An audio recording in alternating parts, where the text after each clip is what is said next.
সূরা আস-সিজদার 22 নম্বর আয়াত। ওমান আযলামু মিম্মান যুকিরা বিআয়াতি রাব্বিহি সুম্মা আ'রাদা আনহা ইন্না মিনাল মুজরিমিনা মুনতাকিমুন।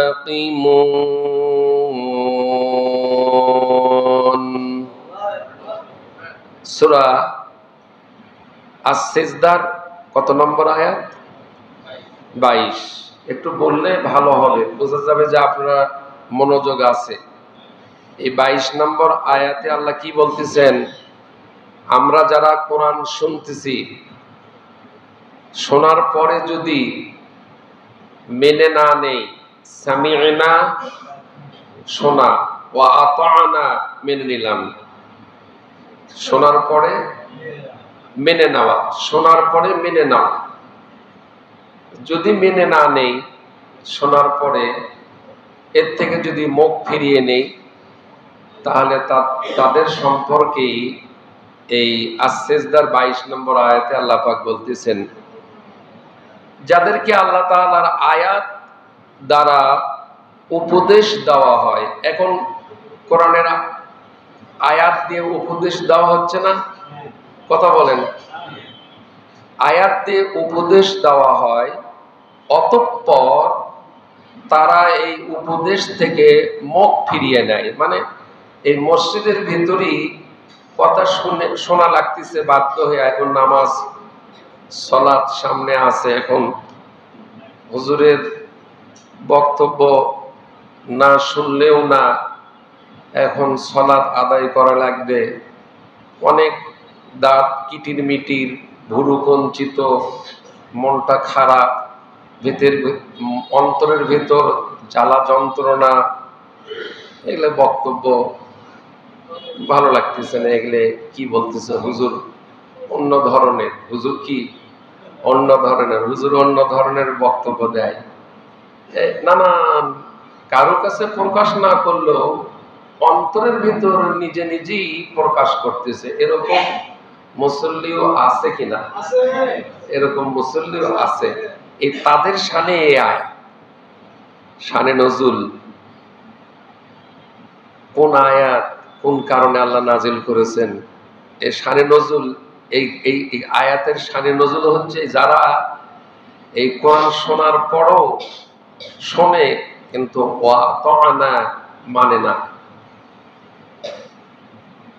তাদের শানে আল্লাহ তাআলা বলছেন, যাদেরকে আল্লাহ তাআলার আয়াত দ্বারা উপদেশ দেওয়া হয়, অতঃপর এই উপদেশ এটা থেকে মুখ ফিরিয়ে নেয়, অর্থাৎ আল্লাহর আয়াতে উপদেশ প্রত্যাখ্যান করে, তাদের চাইতে বড় জালেম আর কে হতে পারে? এই কথাটা কে বলছেন? এখন বাইরে গিয়ে বা এখানেই মন খারাপ করা ঠিক হবে? যিনি সৃষ্টি করেছেন তিনিই বলতেছেন। আমাদের জ্ঞানের গভীরতা কম, জ্ঞানের গভীরতা কম। যিনি বানাইছেন আমাকে, যিনি তৈয়ার করেছেন, তিনিই কথা বলতেছেন। আপনাকে আমাকে যিনি সৃষ্টি করলেন, তিনার কথার সঙ্গে আমি দ্বিমত, অসন্তুষ্ট, মন খারাপ, সমালোচনা, এটা করা যাবে? এটা করা যাবে? কোনো একটা মানুষ যদি এমনি কালাম ছাড়া, কোরআন সুন্নাহ ছাড়া এমনি কথা বলে, কিচ্ছা কাহিনী, ঘটনা, এমনি গল্প, সেটার সঙ্গে আপনি ইচ্ছা হলে মানলেন, না হলে না মানলেন। কিন্তু কোরআনের কথা, এখানে কি এই এখতিয়ার, এই সুযোগ দেওয়া আছে নাকি যে ইচ্ছা হলে মানলাম, না হলে না মানলাম? কোন মুসলমানকে কোরআন কি এই সুযোগ দিয়েছে? এই সুযোগ দেয় নাই। অতএব কোরআন যেটাই বলবে সেটাই মেনে নিতে হবে। কার কথা? আল্লাহ। কোরআন যেটাই বলবে সেইটাই মানে নিতে হবে। এখানে কোনো দ্বিমত পোষণ করা কোনো মুসলমানের জন্য জায়েজ? হ্যাঁ, মুনাফিকরা দ্বিমত করবে। যারাই দ্বিমত করবে তারাই সুস্পষ্ট মুনাফিক। এরকম মুনাফিক হাজি আছে কিনা? মুনাফিক রমজান পালন করে, রোজা রাখে, রোজাদারদের ভিতরেও মুনাফিক আছে কিনা? আছে। আল্লাহ তাআলা বলেন এরপরে তাদের চাইতে বড় জালেম আর কে হতে পারে? আল্লাহ বলেন যে আমি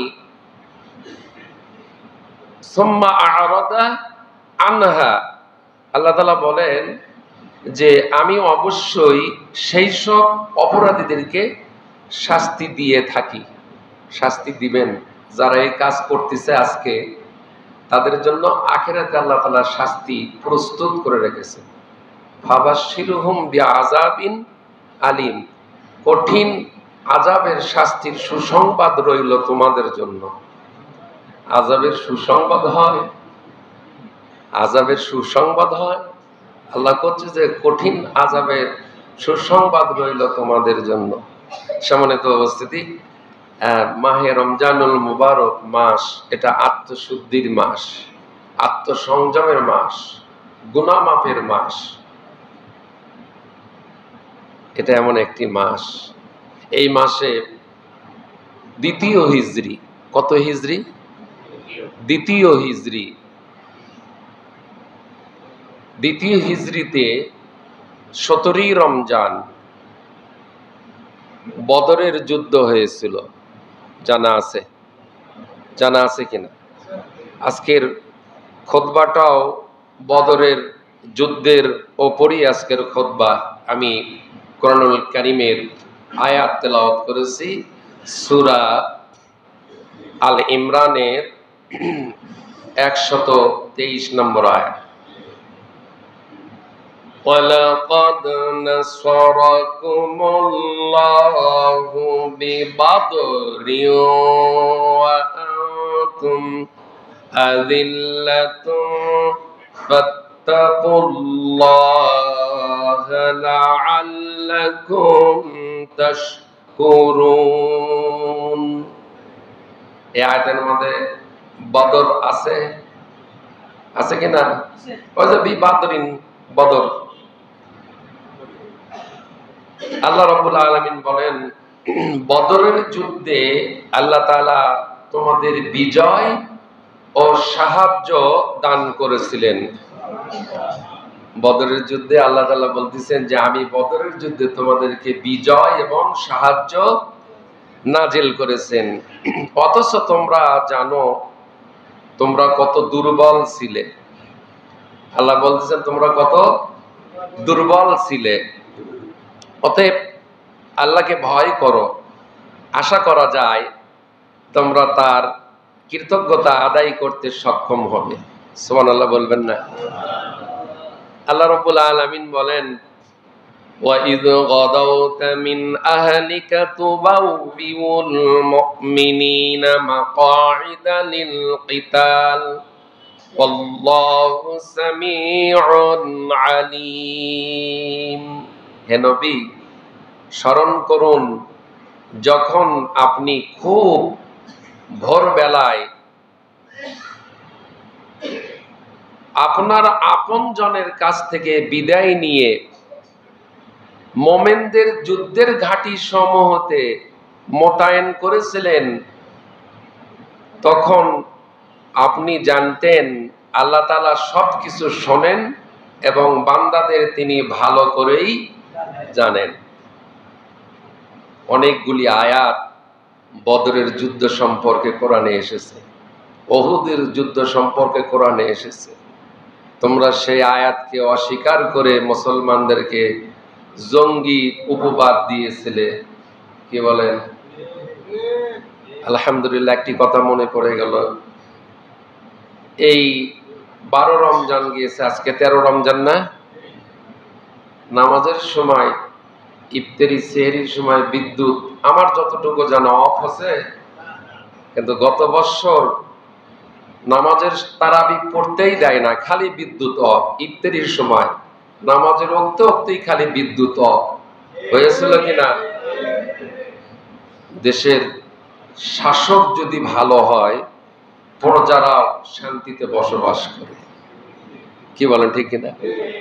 তবে বর্তমান যারা শাসক, আইন নাই, আইন তৈরি করতে যারা ছিল, যে সমস্ত শাসক ছিল, তারা তো তাদের নিজের সবকিছু ঠিকঠাক করার জন্য যখন তখন আইন তৈরি করতো কিনা?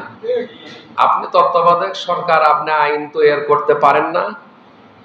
কি ভুল বললাম না ঠিক বললাম?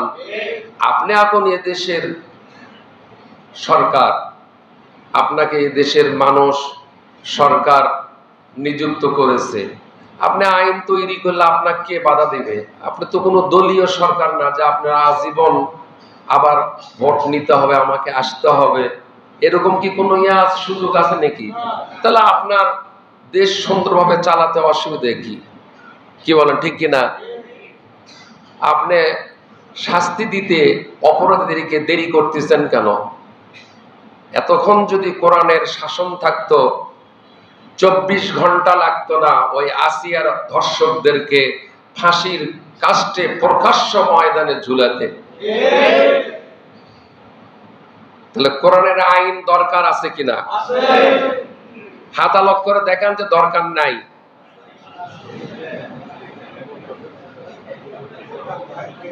উল্টাটা চালাইছি।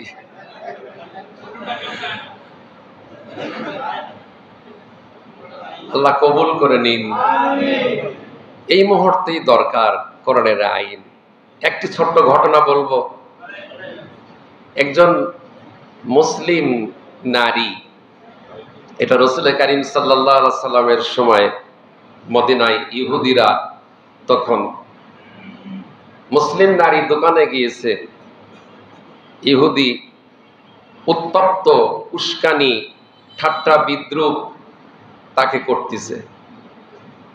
মুসলিম নারী নীরবে সবর করতেছে।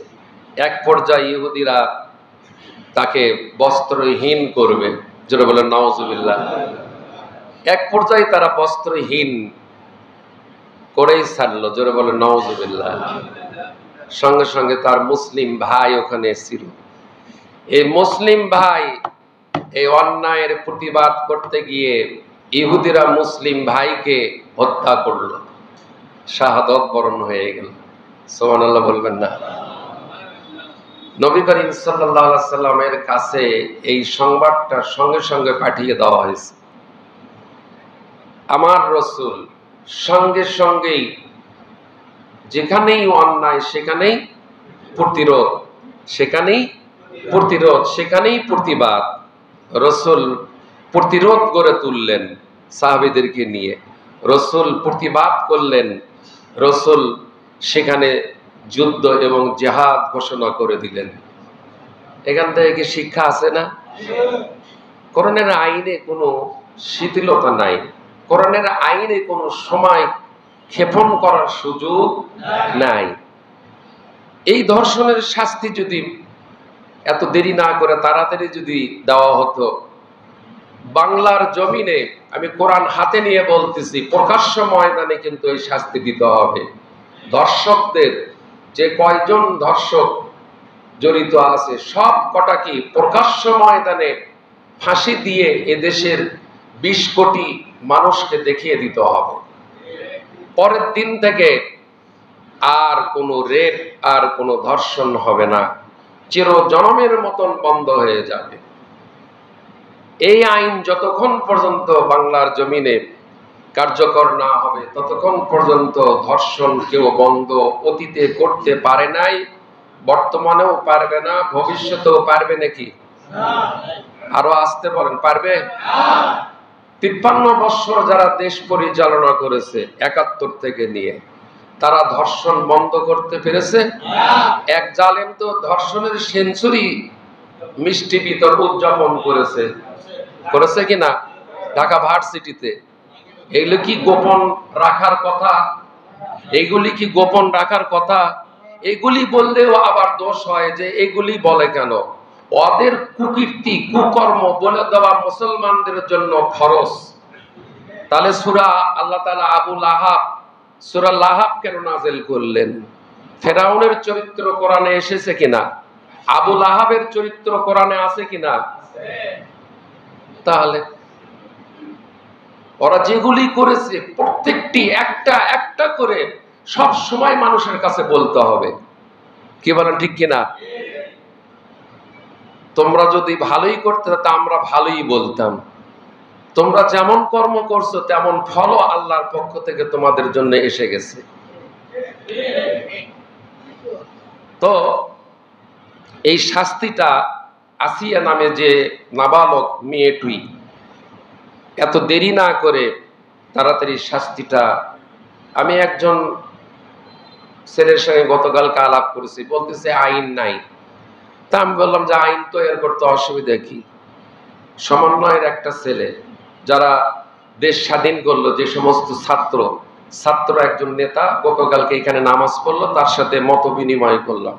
তো বলতেছে হুজুর আইন তো নাই। আমি বললাম যে আপনারা 6 মাস হলে ক্ষমতা সরকার এসেছে, এখনো আইন তৈরি করেই নাই, দেরি করতেছে কেন? তাড়াতাড়ি আইন তৈরি করেন, করে আইনের আওতায় তাদেরকে শাস্তি দিয়ে দেয়। যে কাজটা করেছে কুকুরও এই কাজ করে না, এই নরপশু একবারে, এর থেকে নিকৃষ্ট আর পৃথিবীর জমিনে আর নাই। সম্মানিত উপস্থিতি, আল্লাহ রাব্বুল আলামিন বলেন সূরা ইমরানের 124 নম্বর আয়াত, ইয তাকুলু লিল মুমিনিনা আলাই ইয়াকফিয়াকুম আইয়ুমিদ্দাকুম রাব্বুকুম বিসালাসাতি আলাফিম মিনাল মালাইকাতি মুনজিলিন। আল্লাহ রাব্বুল আলামিন বলেন, এর আগে সূরা আনফালের 9 নম্বর আয়াত আসবে, ইস্তাস্তাগীসুনা রাব্বাকুম ফাস্তাজাবা লাকুম আন্নী মুমিদ্দুকুম বিআলফিম মিনাল মালাইকাতি মুরদিফিন।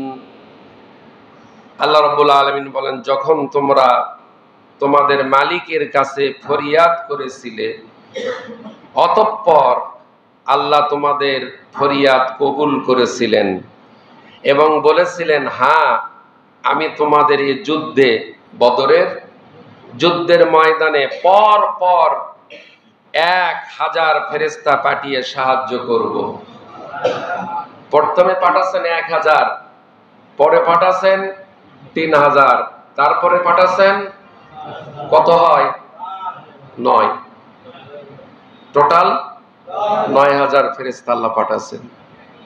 এই যে 24-এর আন্দোলনে অগণিত আল্লাহ তাআলা রিজার্ভ ফোর্স প্রত্যেকটি জেলায় আল্লাহ নাজিল করে দিয়েছিলেন, ফেরেশতা পাঠিয়ে দিয়েছিলেন।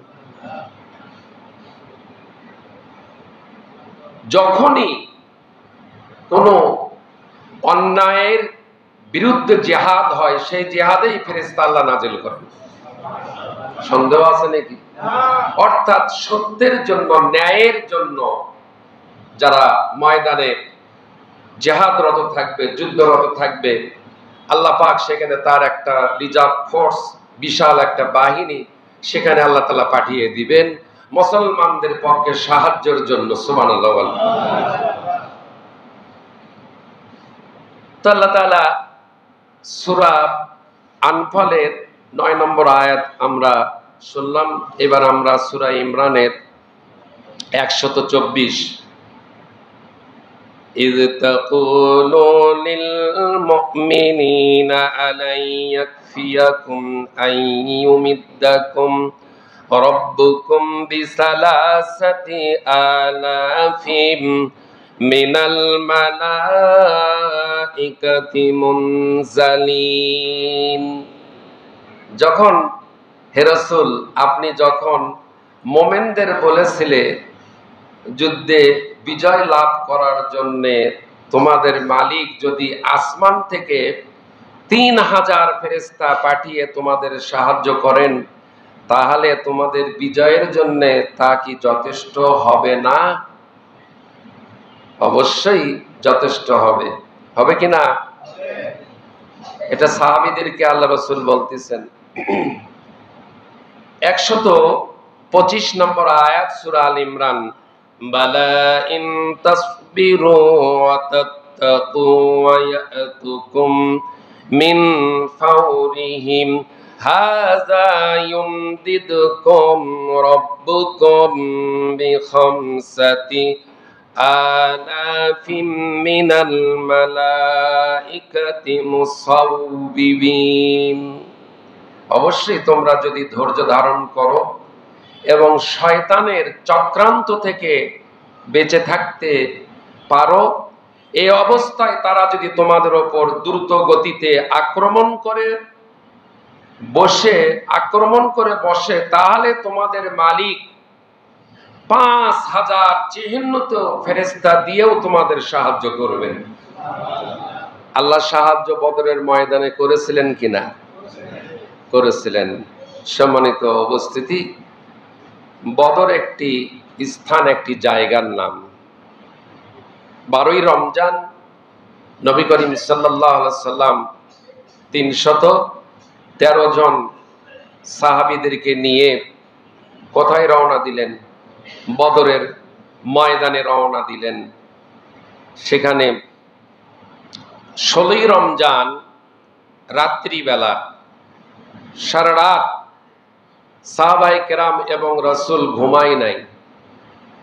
আল্লাহর সামনে দণ্ডায়মান হয়ে কেউ কোরআন তেলাওয়াত, কেউ নামাজ, কেউ আল্লাহর কাছে চোখের পানি ফেলে কাঁদতেছেন যে আগামীকাল 17ই রমজান হক এবং বাতিল, সত্য এবং মিথ্যার দ্বন্দ্ব, জিহাদ বদরের প্রান্তরে।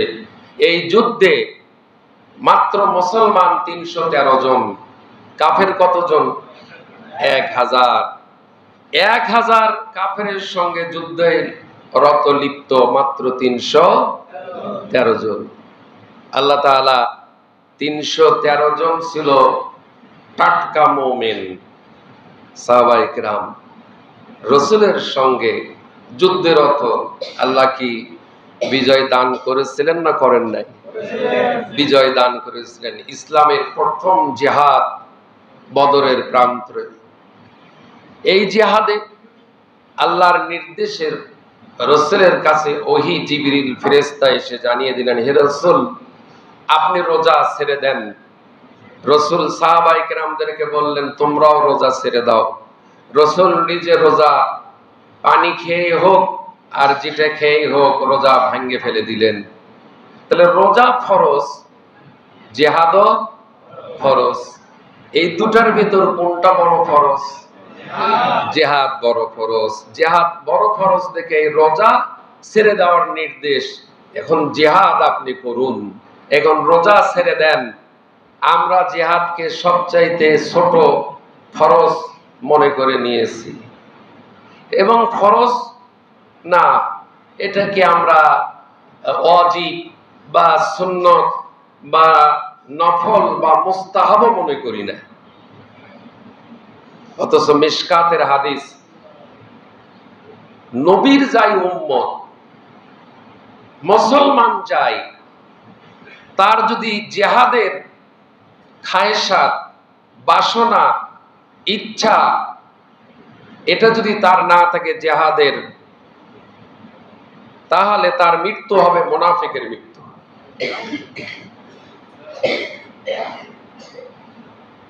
মুসলমান এই জিহাদটাকে অস্বীকার করে, অপছন্দ করে, ঘৃণা করে।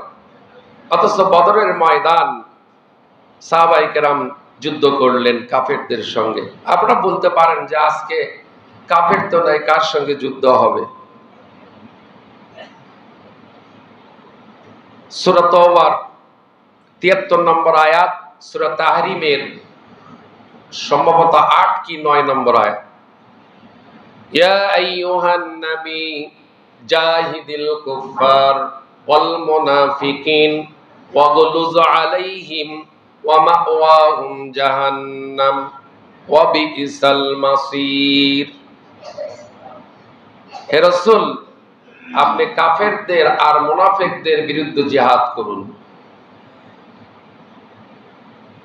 যারা আল্লাহর জমিনে আল্লাহর দেওয়া এই জীবন বিধান কোরআনের সমাজ কায়েম হতে দেবে না, তাদের সঙ্গে মুসলমানদের কি হবে? যুদ্ধ হবে কি হবে না? জিহাদ কোথায় করবেন, কার সাথে যুদ্ধ করবেন? সবাই তো মুসলমান। কিন্তু সূরা আপনার তাওবার ৭৩ নম্বর আয়াতে আল্লাহ বলতেছেন যে হে রাসূল, কাফেরদের আর মুনাফিকদের সঙ্গে জিহাদ করুন। মুনাফিককে যারাই আল্লাহর জমিনে ইসলাম কায়েম হতে দেবে না, তাদের সঙ্গে তর্কাতর্কি হবে, দ্বন্দ্ব হবে, তারপরে যুদ্ধ হবে, হবে কিনা? সম্মানিত উপস্থিতি, বদরের ময়দান মানব জাতির ইতিহাসে, বিশেষ করে মুসলমানদের কাছে এক অনন্য ইতিহাস, যা সত্য মিথ্যার সুস্পষ্ট পার্থক্য করে দেয়। এই দিনে নির্ধারিত হয়ে গিয়েছিল মুসলিম জাতি হিসেবে পৃথিবীর বুকে আত্মপ্রকাশের চূড়ান্ত ফয়সালা। সেদিন বিশ্ববাসী দেখেছিল বিপ্লবী চেতনার উজ্জীবিত এক বিশ্বাসী জাতির টিকে থাকার লড়াই। এই দিন বদর যুদ্ধে বিজয় লাভ করেছিল মুসলমানদের জাতি, মুসলমান জাতি। এ মাস ছিল রমজান মাস, বিজয়ের 17ই রমজান। এ যুদ্ধ এতটাই তাৎপর্যপূর্ণ, স্বয়ং রাসূল কারীম সাল্লাল্লাহু আলাইহি সাল্লাম আল্লাহর দরবারে কান্নাকাটি করে দোয়া করছিলেন। রাসূল কারীম সাল্লাল্লাহু আলাইহি সাল্লামের দোয়া 16 রমজানের রাতে বিশেষ দোয়া করেছিলেন। ইসলামের বিজয়ের জন্য কেঁদে কেঁদে আল্লাহর কাছে সাহায্য কামনা করেছিলেন। হে আল্লাহ, আগামীকালের সত্য মিথ্যার নির্ধারণকারী যুদ্ধে আপনার সাহায্য আমাদের অতি প্রয়োজন। এ যুদ্ধে আমরা তোমার সাহায্য ছাড়া বিজয় লাভ করতে পারবো না। সুবহানাল্লাহ ওয়া বিহামদিহি। এই জিহাদে আবু জাহেলও কাবার গিলাফ ধরে দোয়া করে এসেছিল কিনা, যে আগামীকাল যেন যুদ্ধে আমি যেন জয় লাভ করি। আল্লাহ কি কোনো কাফেরের দোয়া কবুল করে? সম্মানিত উপস্থিতি, 1000 কাফেরদের বিরুদ্ধে 313 জন স্বয়ং বিশ্ব নবী আর সাহাবায়ে কেরাম যুদ্ধে লিপ্ত হয়ে গেল। আল্লাহ রাব্বুল আলামিন কাফেরদের 70 জন কাফেরকে সাহাবায়ে কেরাম দুনিয়া থেকে বিদায় করে দিয়েছে। আর ওরাও রাসূলের সাহাবীদের 70 জনকে ওরাও বিদায় করে দিয়েছে। আর 70 জন বন্দী হয়ে গেল। 14 জন সাহাবীর কবর যে জায়গা, তুমি দেখে আসছো না সে জায়গা? ওখানে নেম প্লেট সাইনবোর্ড দেওয়া আছে 14 জনের। এবং বদরের সেই বীরে শিফা, সেই কূপ পানি, এই পানি বীরে শিফা, রোগের রোগ নিরাময় করা। এই কূপের পানি ভেতর ইহুদিরা, কাফেররা বিষ প্রয়োগ করেছিল। করার কারণে একজন সাহাবী পানির পিপাসায় কূপ থেকে পানি তুলে পান করেছিল। হঠাৎ করেই পানি পান করার সঙ্গে সঙ্গেই সাহাবী অসুস্থ হয়ে পড়ে গেলেন। পাশের সাহাবীকে বলতেছেন, আমি তো এই কূপের পানি পান করেছি, পান করার সঙ্গে সঙ্গে আমি অসুস্থ হয়ে গেছি। রাসূল কারীম সাল্লাল্লাহু আলাইহি সাল্লাম মুহূর্তের ভেতর মুখ থেকে থুতু বের করে সাহাবীকে খাওয়ালেন এবং কূপের ভেতর থুতু নিক্ষেপ করে দিলেন। বিষ নিরাময় করে দেয় বিশ্বনবীর মুখের থুতু মুবারক। সুবহানাল্লাহ। সাহাবী সুস্থ হলেন, কূপের পানিও বিশুদ্ধ হয়ে গেল, আর কোনো প্রয়োজন বিষ থাকলো না মুহূর্তের ভেতর। পরে ওই কূপের পানি সাহাবায়ে কেরামরা সমানে পান করা শুরু করে দিল। সুবহানাল্লাহ। সম্মানিত উপস্থিতি, নবী করিম সাল্লাল্লাহু আলাইহি সাল্লাম সেই বীরে শিফার পানি আমরা পান করেছি, সেই কূপটাও দেখেছি। বদরের ময়দানে, যুদ্ধের ময়দানে 8 থেকে 10 বছর দুটি বালক, মাআজ আর মুআওয়াজ, দুইজন তরুণ বালক রাসূলের কাছে এসে পারমিশন চায়, ইয়া রাসূলুল্লাহ, ইয়া হাবিবাল্লাহ, বদরের যুদ্ধে আমরা ছোট্ট দুইটা বালক জিহাদের ময়দানে যাব, আমাদেরকে পারমিশন দেন। আর আমরা বুড়োরা জুয়ানরা সেই যুদ্ধকে ঘৃণা করি, সেই যুদ্ধকে অপছন্দ করি, সেই যুদ্ধকে দূরে রেখে দিয়েছি, সেই যুদ্ধের বিরুদ্ধে কথা বলি। আল্লাহর হাবিব বললেন, তোমরা ছোট, তোমাদেরকে জিহাদের পারমিশন দেওয়া যাবে না। ছোট্ট দুইটি বালক কান্নাকাটি শুরু করে দিল। পুনরায় আবার রাসূল কারীম সাল্লাল্লাহু আলাইহি সাল্লামের কাছে আবার তারা আপিল করলো, ইয়া রাসূলুল্লাহ, ইয়া হাবিবাল্লাহ, আমাদেরকে একটু যুদ্ধের পারমিশন দেন বদরে যাওয়ার জন্য। নবী করিম সাল্লাল্লাহু আলাইহি সাল্লাম বললেন, বাবা তোমরা ছোট, তোমাদের জন্য যুদ্ধ নয়, তোমাদের জন্য জিহাদ নয়, তোমরা কেন বারবার আমার কাছে আসছো? ফিরে চলে গেল। আবার কিছুক্ষণ পর আবার আসছে। আল্লাহর হাবিব বললেন, তোমাদের দুইজনের ভিতর শক্তি পরীক্ষা করে দেখা যাক, যার শক্তি বেশি তাকে আমি জিহাদে পাঠিয়ে দিব। হযরতে মাআজ বড়, মুআওয়াজ ছোট। ছোট ভাই বড় ভাইয়ের কানে কানে আস্তে করে ফিসফিস করে বলতেছে, ভাই তুমি তো বড়, তোমার গায়ে শক্তি বেশি, আর আমি তো ছোট, আমি তো হারিয়ে যাব। ও ভাই, যেমনে করে পারো একটিবার আমাকেও সুযোগ দিও, আমি তোমাকে হারিয়ে ফেলছে, আমি শক্তি দিয়ে আমাকে একটু সুযোগ দিও, তোমাকে আমি একবার নিচে ফালাবো, আমি একটু উপরে উঠবো, শক্তি পরীক্ষা। নবী করিম সাল্লাল্লাহু আলাইহি সাল্লামের বুখারীর হাদিস, হুজুরের চোখের কোনায় পানি এসে গেছে। আল্লাহর হাবিব দেরি করলেন না, দুইজন বালককে জিহাদের পারমিশন দিয়ে দিলেন, যাও তোমরা জিহাদে যাও। সুবহানাল্লাহ।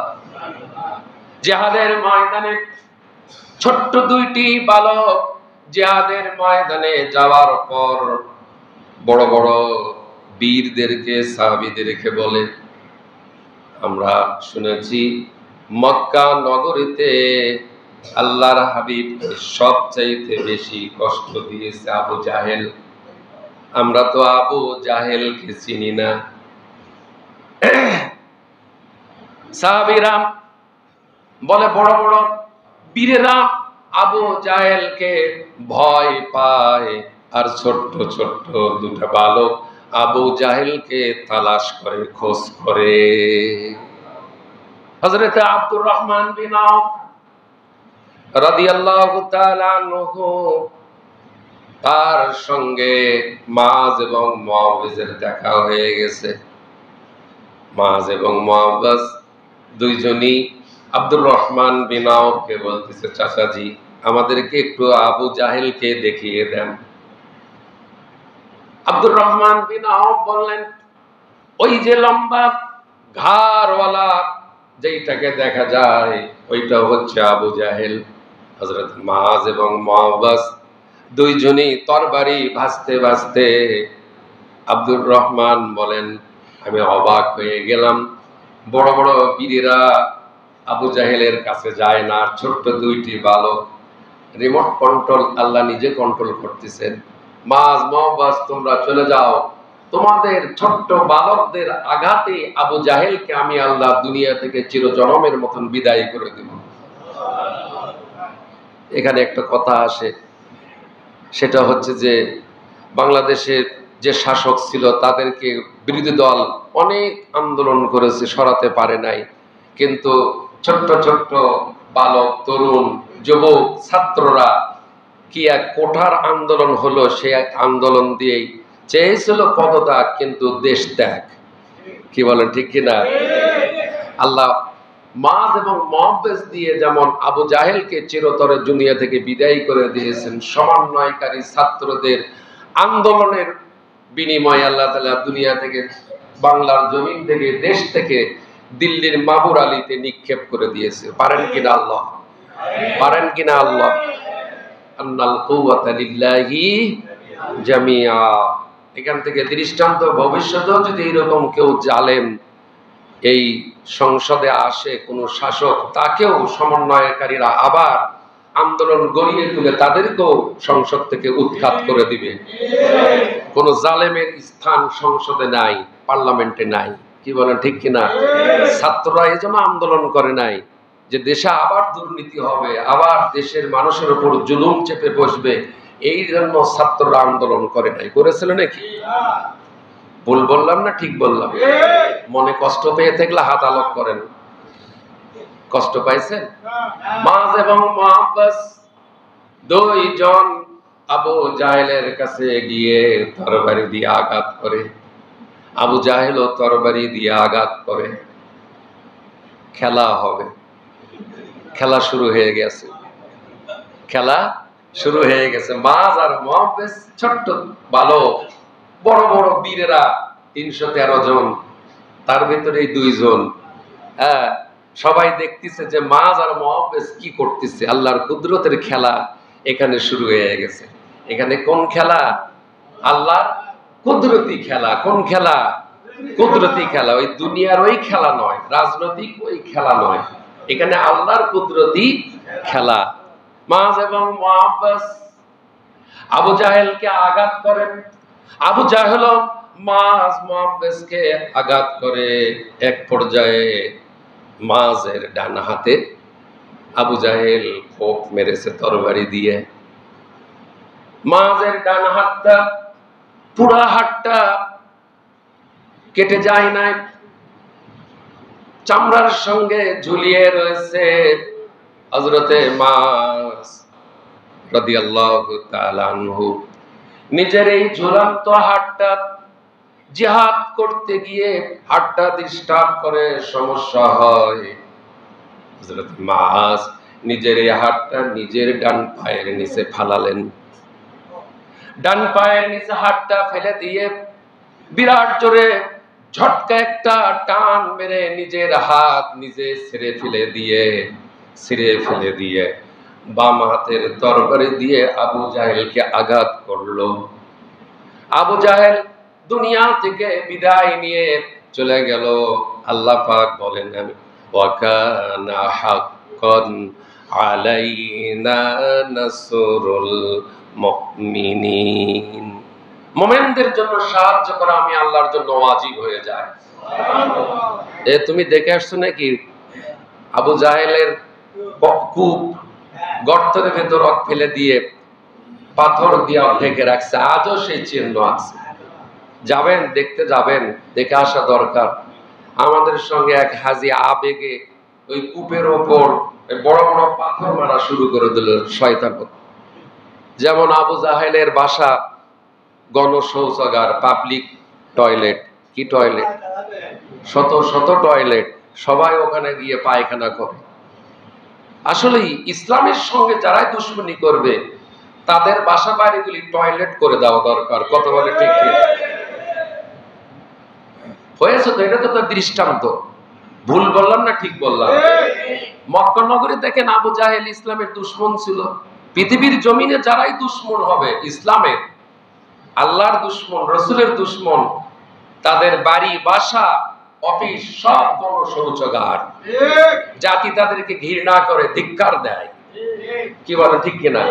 আবু জাহেল কেউ নাম রাখে, নমরুদ কেউ নাম রাখে, ফেরাউন কেউ নাম রাখে।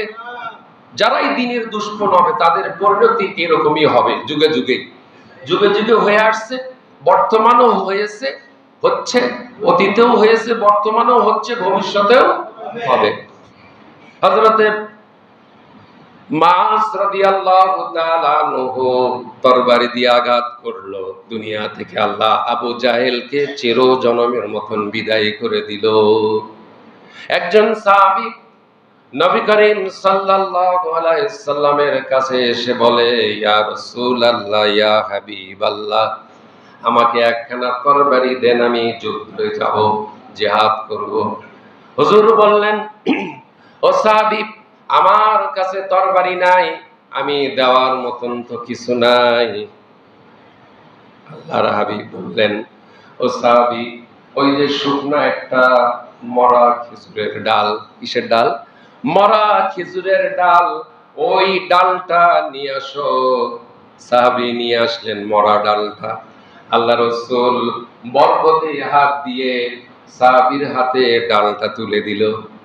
সাহাবী ডালটা নিয়ে যে কাফেরকে আঘাত করে, সেই কাফের তীক্ষ্ণ তরবারি, ধারালো তরবারির মতন খেজুরের ডাল দিয়ে যাকে আঘাত করে দ্বিখণ্ডিত হয়ে জমিনে পড়ে যায়।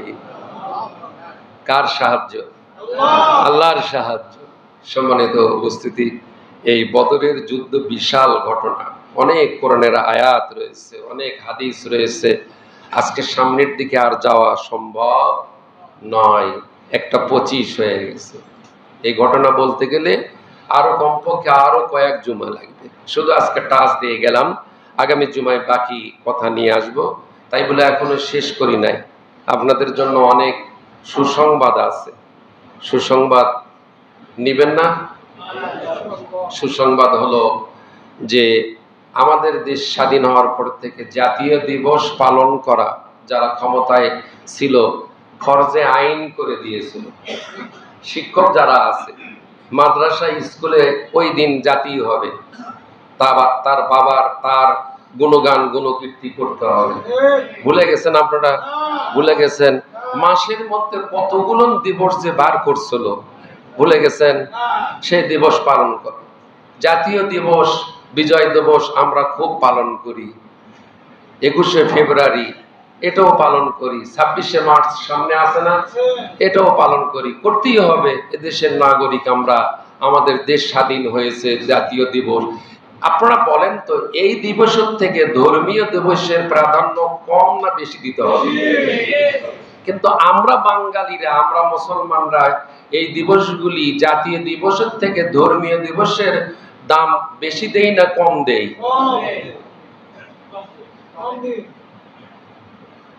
কেন কম দিচ্ছি? আমারও তো ধর্মীয় দিবসের দাম বেশি দেওয়া দরকার।